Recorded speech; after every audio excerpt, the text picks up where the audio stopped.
Hi everybody, welcome to this video which is my general walkthrough of all 9 holes in the upcoming Frosty Peaks Tournament, which starts on Monday. Going to play a full 9 holes on the Grünberg Slopes, which is available in Tour 8, otherwise of course you will be able to practice it in the practice mode from Thursday with your practice tokens that you can gain from playing the game. As always, only a general overview with some routes here. There will be other routes that come up during the week depending what wind we have, and the elevations are as a guide, but for those who are not familiar with this course on Tour 8, hopefully it's going to be useful in providing a little bit of background knowledge on the course as a whole. So let's start with hole number 1.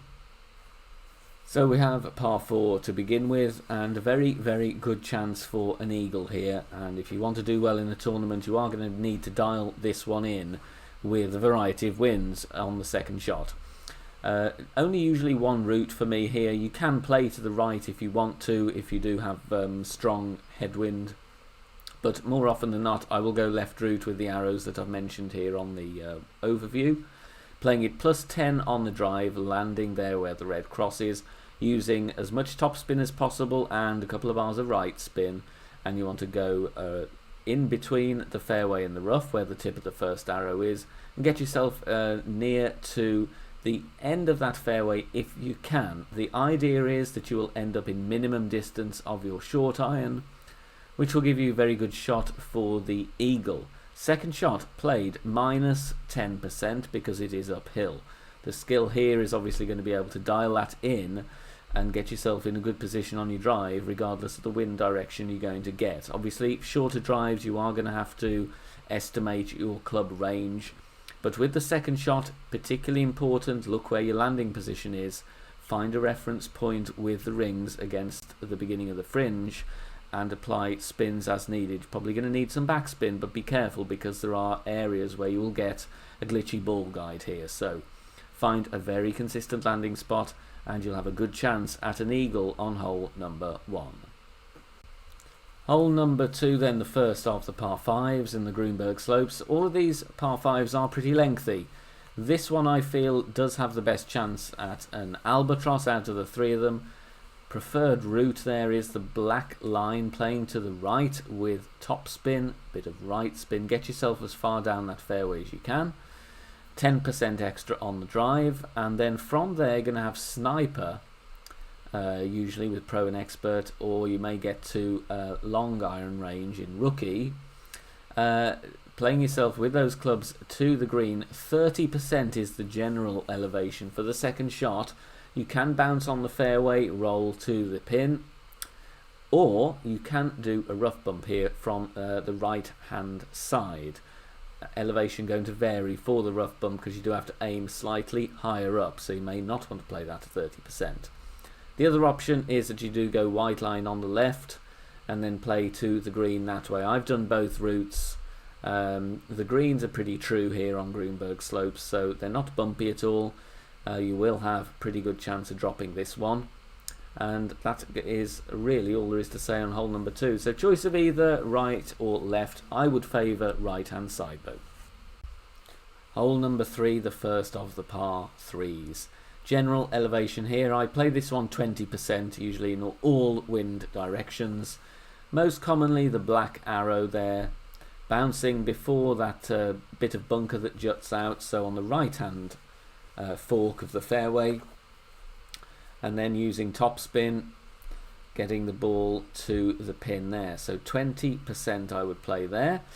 The other option you've got here, which people do in left to right winds, is the left hand route, the left arrow, and obviously if you're playing with sniper here it is very useful for the ball guide, and you can kind of take the slope there and let the ball run from the left hand side of the green down towards the pin. That line is a very viable option as well. Worth noting, in right to left winds I would not be playing that line because you do have to adjust down into the bunker, and it's obviously going against the direction of the shot. There is also of course a rough bump here, played on the strip of rough towards the top of the bunker just on the right hand side. But again, you do need to be hitting that one perfect. There is an element of danger there with bad left or a bad great right. And then also to note, if you're going to be adjusting into the bunker, got to account for the change of elevation, and also if you're landing where the red cross is actually, you can be pulling down to the left, which may well raise up your landing position, so you may want to build that into your adjustment accordingly. But there you go, 20% general elevation for hole number 3. Before we go on to hole number 4, if you're enjoying the video, please do hit the thumbs up on the video. Make sure you subscribe to the channel, hit the bell button as well so you get all the notifications when we upload new content on the channel, and also when we go live. We will be playing Pro and Expert Division next week live on stream. Hole number 4 then. The best line here for an eagle chance is definitely going to be the white line, bouncing where the blue cross is. You do need to have a good amount of topspin on your driver here though to clear the sand and of course the snowy rough. You want to bounce over there and roll down towards that second bunker there, the middle one out of the 3. 0% on the drive, going to need a bit of right spin as well. But then from there, if you roll far enough, you are going to have a short iron shot to the green. Obviously, if you don't go as far, you've still got a very makeable long iron there. Plus 10% on the second shot. If you don't fancy that, obviously if you've got a strong headwind as well, then you might want a safer drive, which is to the right hand side on that thinner strip of fairway. Again, 0%. As much topspin as you can. If you do have headwind, you want a bit of overpower as well to get the distance. And then that will leave a wood club to the green, also played 10% on hole number 4. Hole number 5 then. I like this par 3, offers a couple of different routes to play actually, which is a good thing I do like about the Grünberg Slopes in general. White line, usually for rookie tee, bouncing on the right hand pad with a long iron, and then bouncing over to the green. There is a slope on this green, goes from right to left, and also the top half of the green does slope back down to the pin. So bear that in mind as well when you're looking at your ball guide. You will need to allow for some of the slope on the green. 10% usually from front tee.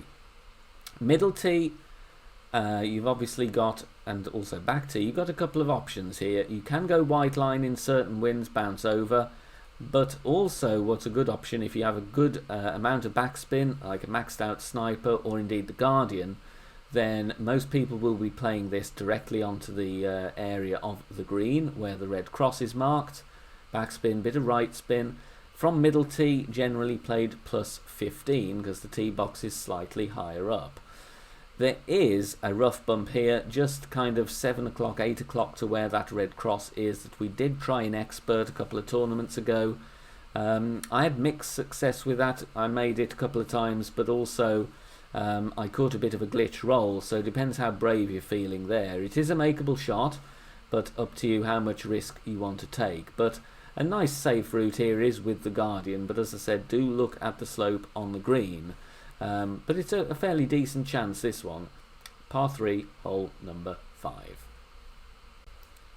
Hole number 6 now. As you can see with how zoomed out this overview picture is on the video, this is a lengthy hole. It's a par 5, and let's just talk about the routes here. Usually I'm going to play black line, which is the right hand route, bouncing on that little area of fairway where the red cross is, if you can just make that out. Bounce over there with top spin, bit of left spin as well, aim right down the centre of that fairway. You don't want to go too long and risk going into the rough. If you go into the rough off your drive, chances are you're not going to get anywhere near the green with the second shot. So you need to be accurate on your drive here. 10% extra on the drive. Black line route to the green. You're probably going to need a wood club with distance. Big dog, cataclysm, something with 180 yards is preferable. Obviously, if you've got high level Guardian, then that's also going to be pretty decent as well. Going to need a lot of right curl though here, 0% on the second shot, and it is a fair old way to the green. So make sure you find some fairway with your drive here. White line is another option as well. You'd have to bounce on the first piece of fairway, use a decent amount of left curl to get onto that middle fairway pad. Then you've still got a fairly lengthy wood club shot to the green. Obviously going to need right curl rather than left curl. But the elevations, as a rule, generally stay the same. 10% on the drive, 0% second shot. On to hole number 7 now, final par 3. A variety of ways you can play this. Obviously it's pretty straightforward, you're just going to be aiming at the pin, it's a straight shot, but you can bounce in a variety of different ways with a variety of different spins as well. Some people play no spin shot here, one-on-one. Some people would prefer to aim further up and go with backspin, so bouncing on that middle pad. But what we also do in level crosswinds here, we have played a rough bump, which is on that strip of rough immediately before the green, with the quarterback from middle tee. And also in rookie, I believe that the rough bump is also an option from the front tee. Again, with the rest of the Grünberg Slopes greens, apart from that previous par 3, this one is a nice flat green. So get the pace and the line right and you're going to have a really good chance of dropping this.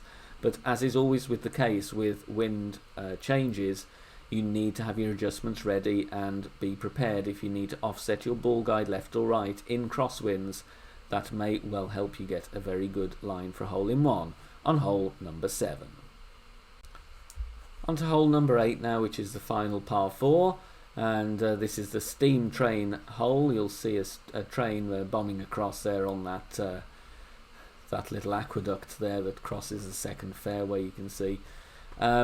This one drive 15%. Usually I would play over to the left hand section, bouncing where the red cross is. Top spin and left spin needed there, plus 15 on the drive.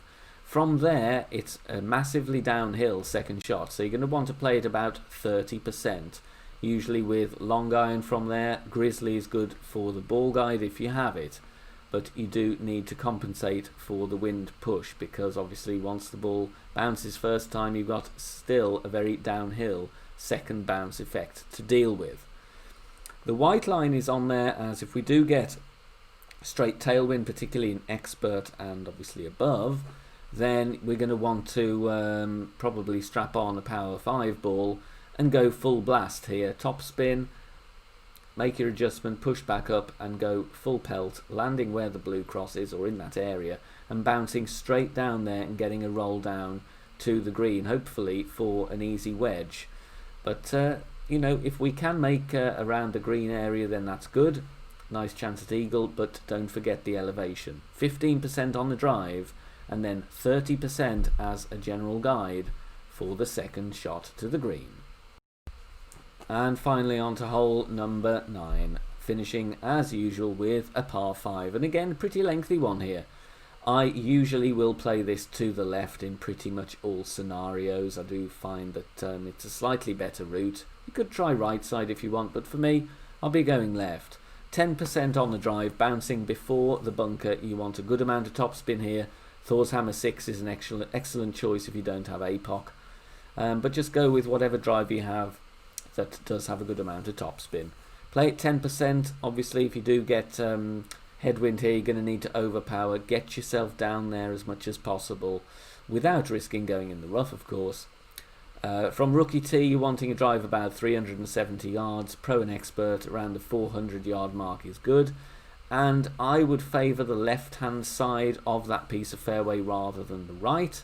If you get too far to the right, you will potentially have trees in play for your second shot if you have to adjust in winds that go from right to left. You'll be pulling in the view of the trees. 5% on the second shot as a rule. It will be played with the sniper here, so very, very decent chance at albatross. Not going to be easy, but definitely not as difficult as hole number 6 here to get to the green in 2. If you are going for albatross with sniper, don't forget, make some offsets on the ball guide to compensate for the wind push. In tailwind, obviously you want to leave it a little bit short, and obviously the opposite for headwind.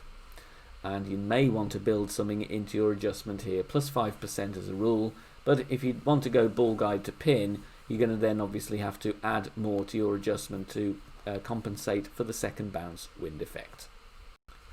So there we go, guys. I hope you found the walkthrough useful, especially for those of you who may not have played much in Tour 8 and may be new to the Grünberg Slope course. I really do enjoy it. I think with the exception of that one par 3, the greens are pretty true here.